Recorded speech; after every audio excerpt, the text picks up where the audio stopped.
What's up, everybody? I'm back again. This is Anthony Fallon. I'm here for Tone Setter Sports. What's up? We're gonna finish. We're gonna talk a little bit more about Dallas. My last video, was kind of talking about. I was talking about the the safety positions, with the possible trading of Byron Jones, or just moving them back to cornerback, or pretty much I would, well, to further on that, I would just say have him as a specialist where he could just play multiple positions, because he can guard. He specializes in guarding tight ends, and probably bigger receivers. He has it, but his weakness is he has a tough time guarding the short, shifty receivers like Antonio Brown, receivers in that manner. So, because he got all the physical attributes. I mean, he got the height, the size, and he got the speed. He got the strength too, especially for a cornerback. It's just the fact that I just don't see that ball hawk mentality when he's playing free safety. And he plays better closer to the line of scrimmage as well. So that's why I was saying he could be a specialist, and we need more specialists on our teams, especially on the defensive line or in linebacker position. We need specialists. The guys sack artists. That's what I'm talking about. Guys that has that special quality, but that can also stop the run as well. I mean, why not? That's his dominant thing, is that they can get to the linebackers. To the quarterback. And what do y'all think about that Charles Haley comment? I totally agree. I totally agree. When you listen to what Chris Broussard said on Undisputed. I know a pretty of y'all have seen that by now, and if you don't like it, really, just sometimes y'all just need to get the hell out of y'all panties, man. For real, just need to get out of them. It's just y'all just too soft down there. Seriously, as a fan, and the truth never has a good taste anyway. So you just gotta deal with it. But Charles Haley was absolutely right, and he still didn't call out no names, but he did say something about ego. So who he was alluding to when he talked about egos, and who has the biggest ego for the Dallas organization. So with that being said, this is one of the things I wanted to talk about. Let's get straight to it. So is talking about the front office, the front office part of the organization of Dallas, and how it's so in-house, and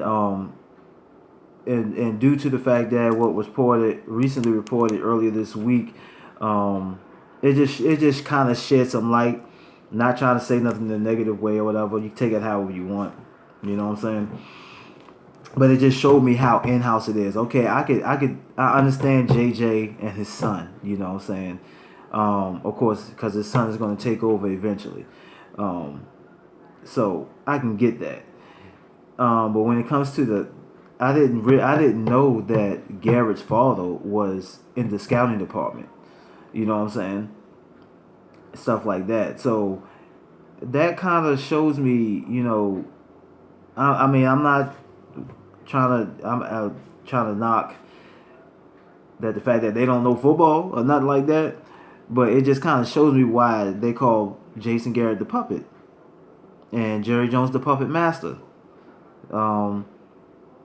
Someone he trusts, someone he's been knowing for a while, and someone that Jerry knows is not going to kind of rebel against him a little bit, or raise up against him. So if Garrett happens to win a championship, it only makes Jerry Jones' ego even bigger. Like, look, I can do it. I can build a championship team. You know what I'm saying? I don't know what y'all talking about. I hate to say that, but I don't know if we're gonna ever win one with JJ at the helm, and with Jason Garrett being the way that he is, and just allowing Jerry Jones to just well, he has no choice but to allow him. That's his boss. So that's kind of stupid to even say. But yeah, but y'all know what I'm getting at. So it's just being laid back and just pretty much letting him letting the scouting department, and which they've been doing good with the draft picks and stuff and scouting the drafts, um, uh, scouting these up and coming draft picks, or I mean these up and coming players that's coming up in the draft for the last few years, like I mentioned in my previous one. Yeah, I mean, I gotta give them their props on that. They've been putting some pieces together, but what are you gonna do with the pieces, especially on the offense? I mean, because I can't stand that vanilla offense, and I talked about, I said that in my previous one. Is you just need to spice that shit up, baby. It needs to be more explosive. You know what I'm saying? And and going back to what Charles Daly said, that's the culture that's been put out there, and in my previous one talking about the Cowboys saying we might be the suckers, the fans might be the suckers, and like on one of the previous another YouTuber I was watching about, he was a Cowboys fan, and he was talking about it's about the business first, getting that revenue up before putting that product on the field. The product just need to be just good enough to keep us in tune into the team. You know what I'm saying, and into the sports. So yes, that could be the case. That's what I was saying. Go back and watch my first video. You know, talking about the state of the franchise and stuff like that. Is that yes? Look at how much in-house it is in the front office, and how it's all trickling down. Now when we talk about my second thing I want to talk about, you want to talk about in-house. This was a misstep right here, going back to the beginning of the year, back to the all season before this season, when Romo was contemplating whether if he was going to retire or not. And see, we got Kellen Moore now. That's going to be the quarterback coach. Why was Dak successful last year? Because I believe that Tony Romo was the quarterback coach. Matter of fact, it is. I'm not even speculating. He was the quarterback coach. Because when you put what Bryce Butler was saying too about, Romo was running the offense in practice while the coaches were sitting on the sideline. There's nothing wrong with that. But at the same time, when you haven't produced a winning culture, you can't afford to do that as a coach. You know what I'm saying? So was a misstep. I would have paid. I said this last year on Twitter. Earlier this year on Twitter, when Rome and during the off season of this season. You should have paid Romo as the quarterback coach, just like you paid Jason Garrett under Wade Phillips. You paid him more than you paid Wade Phillips to be the OC, because you knew he was going to be the head coach. You know what I'm saying? He was the head coach in waiting. Now you should have either promoted Romo to the quarterback coach, or you should have made him the offensive coordinator. How about that? You know what I'm saying? To help usher in to help smoothing out Dak Prescott's sophomore year. You know what I'm saying? That's something that should have happened, but that's neither here nor there. So, because he's in the booth, doing his thing, playing golf, something he wants to do. I'm like, that way Romo can still get his ring, because he knew the offense in and out if he was running it on his own. So who knew it better than him?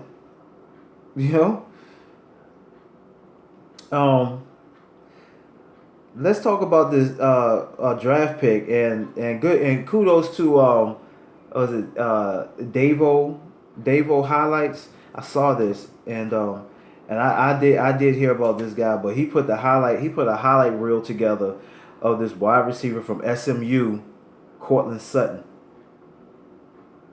6'4", 220. I don't know what his speed is. But he's one of those catch the ball at the high point. It looked like he got some breakaway speed too. run after some run after catch yards on the highlight reel anyway, and that's according to the competition.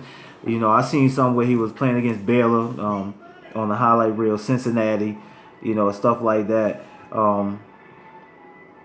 It looked like he's a pretty talented specimen. And especially he was in the East West game. You know what I'm saying, this year. He's a senior, so he might be something worth looking at. And on Davo highlights uh,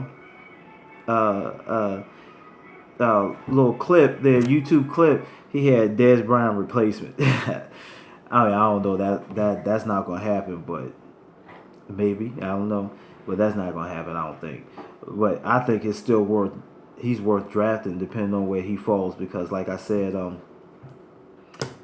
last year that guy from Georgia State, I think his name was Robert Davis, if I'm not mistaken. Washington Redskins drafted him from Georgia State.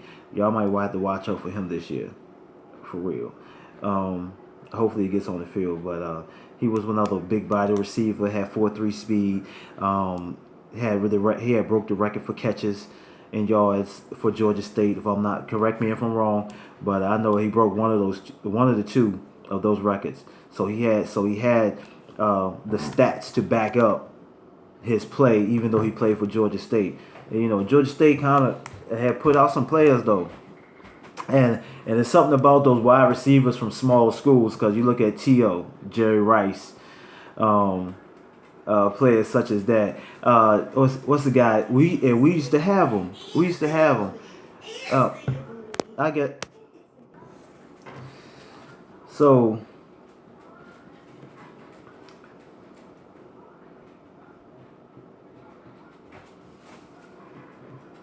So with that being said, Robert Davis, and I think it was another wide receiver. It was another wide receiver. I can't remember if San Diego drafted him or it was Arizona, but I think his last name was Williams. He was from a small school, and they tend to be the most productive. You know what I'm saying?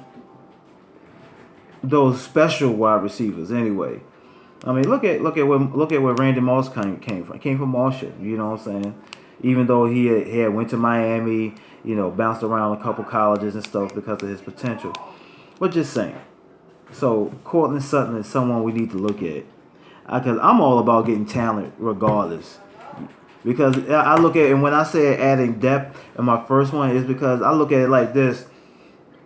If we draft quality out of the draft, and then out of the rookie free agency, or some of the guys that came off of other practice squads and stuff like that, but particularly rookie free agency in the draft, accumulating draft picks is another thing. If we got depth, talent, serious talent, starter talent as depth on the depth chart, then if, say, one of our players' skills diminish, serious injury, career ending, they can plug in. But not only that, if they get to showcase their talent for the time that they will have on the field, they could be potential draft picks. They could be tradable, for some quality draft picks, 3rd, 4th round. You know what I'm saying? Something like that. That's where you get your players. That's where you get your solid players, or potential diamonds in the rough. Is those mid rounds. Mid to late round. You know what I'm saying? Because it's a lot of first rounders that's first round, second round that has been bust. You know what I'm saying? So that's what really makes the team, is those players right there in the mid to later rounds. So that's another thing. That's why I say, I'm gonna draft potential starters as my backups. And so this last one I want to talk about, I'm not going to be too long, is Dak. Because I got on Dez Bryant on my first one. Now it's time to get on Dak. Because Dak, you share some of the blame on this offense as well. Of course we can get on the OC as well. But couple things I want you to work on, my QB, is ball placement. I know you can't be accurate on all of them, and see that's the part where Dez Bryant has to make up for, or any other receiver. Is catch radius is another thing about wide receivers that's undermined. Um, how do you have a catch radius? How expansive is their catch radius? Because there was some errant passes by Dak Prescott that Dez still could have he still could have caught. He could have caught him still. Um, but yeah, ball placement is going to be another one. So you got to work on that touch and that accuracy. Um, Pocket awareness, because and prime example, that Atlanta game where you got sacked 6 times by one player. It was plenty of times in that in when y'all was playing Atlanta where you could have slid up in the pocket, bro. Could have slid up in the pocket, moved to your left, and either ran or throw on a run. You know what I'm saying? That would have negated those sacks, because it seemed like that what his name was Claiborne was pretty much spot rushing. He knew it was. They kind of had an idea it was going to be a 5-step drop. So he was beating the left tackle that was the fill in, with one move. He went inside once out of those 6. But he was beating them with the same move over and over again. And of course, it was up to the coaches as well to, to send you some help, that way, as chipping them off with the running back or tight end. But on your behalf, you could have slid up in that pocket. And not just that, not just that game. I saw it in multiple games where you could have just slid up in the pocket and either ran or whatnot. So I need you to work on that, bro. Need you to work on that. And the third thing I need you to work on is zone, because not only was I was preaching on Twitter or not, stop force feeding Dez. I mean, I don't know what to say about that. I don't know if you were just going with the coaches were telling you this is where you should go with the ball. But it was plenty of times when they showed replays, instant replays, and they showed the whole field. Dez wasn't open, but Terrence Williams or Cole Beasley might have been open, because they were sitting in the zone, in the pockets of the zone. So you was overlooking them, and that's why that's exactly what I meant by force feeding Dez. The chemistry just wasn't there, because last year when Dez was out for those few games, Terrence Williams, Bryce Butler, Cole Beasley, Jason Witten, that ball was being distributed to all of them without a problem, with a strong backing, with a strong running game. And see, the running game wasn't strong, so therefore the spreading the ball around should have been the dominant factor to open up the running game for Alfred Morris and Robert Smith, or Rod Smith, whatever his name is. So that's what I need you to work on, and still sign Bryce Butler. Bryce Butler. I don't know what they're gonna do. I don't know what they're gonna do with him. But imagine if Bryce Butler did go to San Francisco and was on the opposite side of Marquise Goodwin, and then you got the other running back from Carlos Hyde, because they didn't trade him. So I don't know if he's a free agent this year or not. But they might keep him, because now they got Garoppolo. Imagine Marquise Goodwin, Garoppolo, Carlos Hyde, Bryce Butler, because I think he has the potential to be a good wide receiver. And they got Pierre Garçon. They can move him to the slot. You know what I'm saying? Possibly, or Goodwin to the slot, and have Garçon and Bryce Butler on opposite ends. Goodwin inside. But Goodwin and Bryce got the speed. You know what I'm saying? With Garoppolo, that'll be crazy. That's what I mean. That's something that can bite us in the ass right there. I really do. I feel like,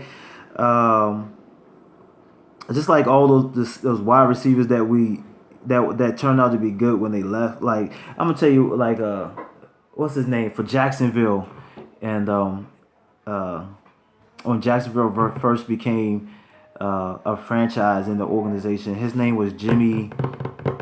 I can't think of his name right now. Jimmy something. It was, but he was like Jacksonville's with Fred Taylor and all of them.